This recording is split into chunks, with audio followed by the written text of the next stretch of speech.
The arm bone, the humerus, meets the shoulder blade, the scapula, to form the shoulder joint.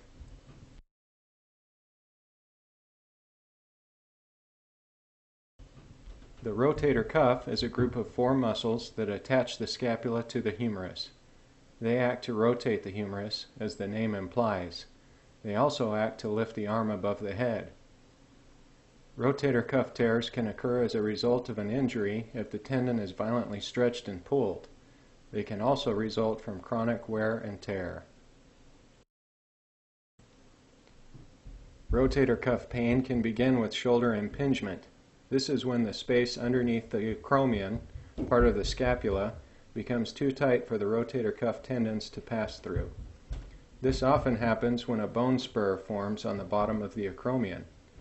Each time the arm is lifted, the rotator cuff tendons rub against the acromion. This irritates the tendons and can eventually begin to wear at them. A bursa, or sac of fluid meant to cut down on the friction over the tendons, is located underneath the acromion. It can become inflamed, a condition known as bursitis, and swell. The swollen tendons and bursa make the subacromial space even tighter, and the condition worsens. A physical exam is helpful in diagnosing rotator cuff tears and impingement syndrome. The shoulder is tested in such a way as to put tension on specific tendons. Pain and weakness indicate an injury.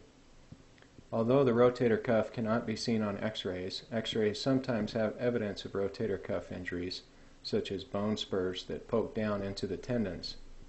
An MRI is often obtained in order to visualize the rotator cuff tendons and identify tears or irritation.